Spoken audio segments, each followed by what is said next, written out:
Next story is entitled Plantation. It's a hot, sultry afternoon when the crickets are busy chattering away.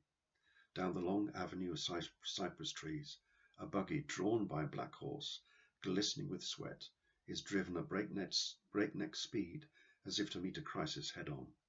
The driver, dressed in his waistcoat and pinstriped suit, is trying to mop his brow while urging on the team to an even faster pace. The man seems out of place in the countryside.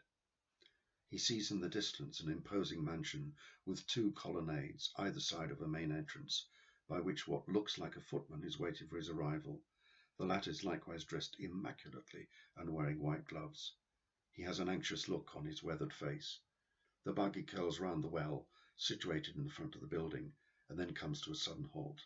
A man holding a black bag jumps out and rushes into the building as he follows the footman, who tells him that the baby has been expected any day now, but that the mistress is really poorly and screaming the house down. The master cannot take any more of this. He's in the library drunk as the proverbial lord. Last time the footman looked in, their master was barely conscious, but he decided to leave him be, since there was more urgent matter to deal with, the birth of his child. Hector is the name of the footman, and the doctor asks to be called by his surname, Brooks. They move quickly up the wide flight of stairs which lead up to a balcony overlooking the entrance hall. If they had time, they would notice the drapes and paintings which adorn the place. It's a sumptuous feast of colour, which reflects the place in society in which the gentleman in the library and the lady about to give birth have reached in their search for recognition and acceptance among the local squirearchy. Today, however, they're just human beings caught up in the maelstrom of life, which can so easily drive them down to despair and grief for a lost loved one. The footman and doctor reach the lady's bedroom. The former gently knocks on the door, and from inside there's a faint response, calling the two to enter. What they find are two women, one of whom lies on a bed, exhausted from the struggle of trying to mitigate the agony, but unable to ease the pain. The other woman is diminutive and seems to be in her early 20s or late teens. She's frantically holding a cloth before her mouth to stop herself from screaming. She's distracted with worry and seems unable to act in any coherent way. The doctor gestures Hector to leave the room and demands that Lizzie, the maid, for this is the other woman, to fetch some water in a basin and a towel. She's relieved that she doesn't have to make any of the decisions now. She rushes out of the room and down the stairs to the kitchen. Hector knows that he has a job for the master, which is to saddle up his white stallion, even though in his opinion he shouldn't be going out at a time like this.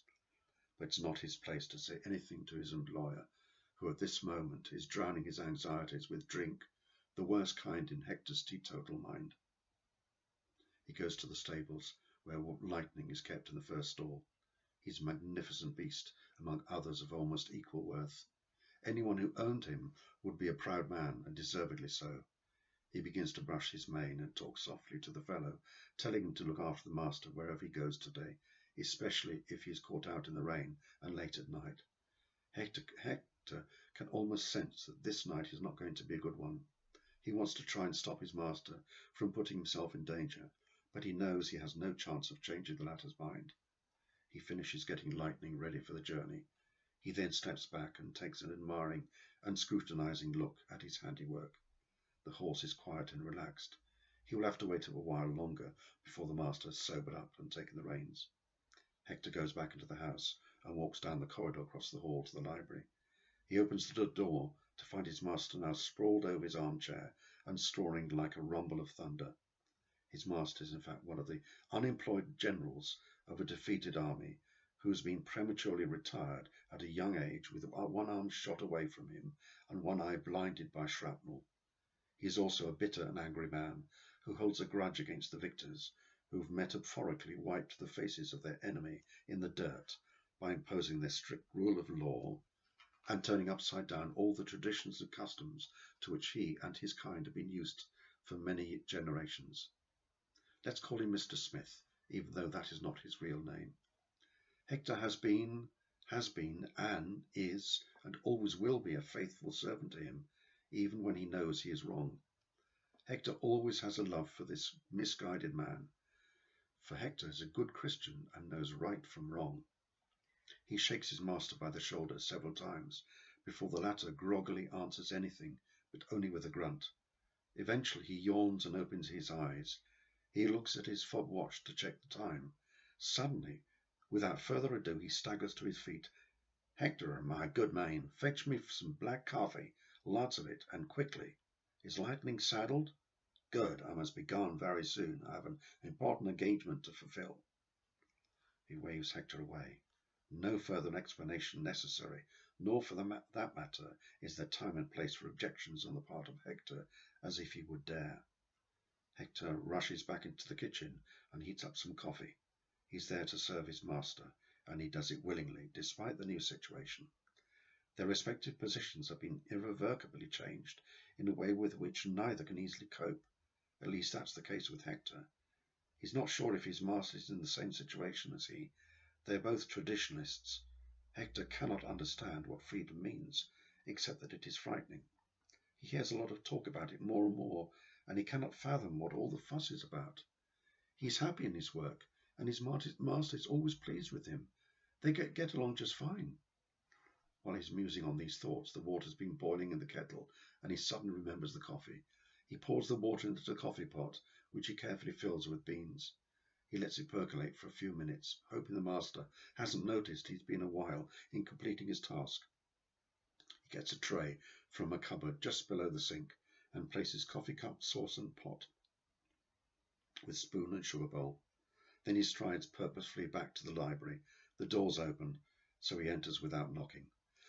The sight before him indicates he's going to need all his strength and diplomatic skills to first awaken his master from his enforced slumber, and then to prepare him to be alert and vigilant for the night ahead. Again, the footman shakes the man's shoulder, at first gently, but gradually with more pressure, until the latter again startles him by sitting bolt upright and looking blankly at the window overlooking the avenue of cypress trees. He seems to become suddenly aware of what he needs to do and where he needs to go. Hector counsels him to take his coffee first, as a stimulant for the journey ahead. The man obliges him, probably because he's not fully in control of his faculties. After about 20 minutes, Mr. Smith looks at his fob watch and replaces it back in his breast pocket, advising Hector not to wait up for him, since he will not be back until near dawn. He and his footman stride out to the stables, where Lightning is waiting in anticipation, as though in his starting blocks for a race. Hector helps his master up onto his saddle and gives him his crop. Then he shakes Mr. Smith's hand in a peculiar gesture, almost indicating this will be the last time he will see him, although Mr. Smith is not aware of the supposed finality of this action. Hector smiles because of some secret knowledge he possesses, but has not revealed to anyone.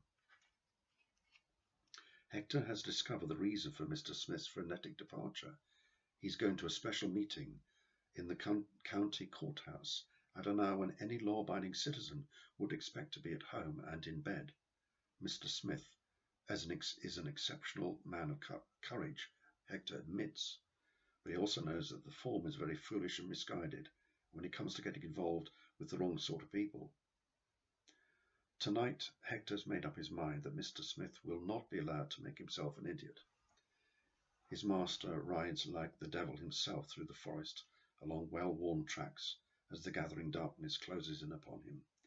He doesn't want to feel frightened by the night, but there is a slight frisson in his manner which seems to creep over him in an unwarranted way. He has been in many battles and fought bravely under an intense barrage of concentrated fire. This, however, is different. It's as though he's being watched by an unseen enemy who knows him, who in fact has known him all his life. He finds himself in the thickest part of the forest and in unfamiliar surroundings. He's not sure, but he thinks he can hear voices. They seem to be coming from all around him. At first he dismisses them as just a figment of his imagination, until he hears his name being called out, his own special name with which few actually are acquainted. Not even his wife knows this name, because he has made sure she is never told this dark secret. A few days after Mr. Smith arrived into the forest, a body was discovered hidden in some undergrowth near the county courthouse, where the meeting, which he was due to attend, was to be held. No one knew for sure the purpose of the meeting, but rumours spread like wildfire about the contents and the participants. It was fairly certain that former combatants from the defeated army were the main characters in a plot to overthrow the authorities which had been set up by the victors from the north. They were organizing themselves in a secret society which would wear distinctive clothing designed to terrorize one section of the population who needed putting in their place, as it was rumored. They also rode on white horses, and would arrive at a homestead to bring out the men and hang them from the nearest tree, as crosses burned in the dark shadows of violence and death. Mr. Smith could have been associated with these evil men, but was saved by an act of kindness. He lay in the forest with a pistol shot in his brain. He'd lain there undiscovered for a few days, even though a frantic search had been made from the time he was missing that night. Mr. Smith didn't realize his wife had miscarried their baby as a result of the distress to which he was subjected, so he would never have an heir to his fortune, although that would disappear in the changing times after the war. Hector had taken on the role of temporary master, so that the machinery of the place could continue to work as normal, or near to that state as possible, until the body was found, and service could then be resumed. Mrs. Smith had been confined to a bed and was deathly pale. Hector had instructed Lizzie to give her a special broth he had prepared for the poor lady. He told Lizzie that this would help her mistress get over her grief at the loss of both her husband and baby. As time went on, Lizzie noticed that rather than getting better, her mistress was deteriorating rapidly. She suggested to Hector that they call the doctor. He advised her that in some cases when this broth was taken, there would be a crisis, but that the patient would invariably rally and be back to their usual self soon after. So it would be best not to trouble the doctor until it was absolutely necessary. Lizzie wanted to believe him. She was a simple girl who didn't have a wicked thought in her mind. She was always trusting. Hector sent out a search party to locate the body of Mr. Smith. The forest was so dense it was hard going for the party. They needed machetes to hack through the undergrowth. Hour after hour they needed to cover a lot of ground. After a few days of fruitless investigation, they were about to give up their task when they were approached by a backwoodsman, a strange-looking fellow who seemed to some a bit familiar. His voice was slurred, but not from drink. He didn't speak, but tugged at the hem of the front man's jacket, pointing to a clearing further down the track. Eventually, it wasn't long before they found the body of Mr. Smith. It had been badly mutilated after being shot. Inside his breast pocket, they found his fob watch, broken in 1,000 pieces, and a short note scrawled on a scrap of paper. "This is my revenge for all the years of service." The group was so engrossed in the body they'd found, they'd failed to notice the backwoodsman disappear into the forest. He'd done his job, and now it was time for him to leave. The searchers lifted Mr. Smith's body from his shallow grave and walked to the nearest highway.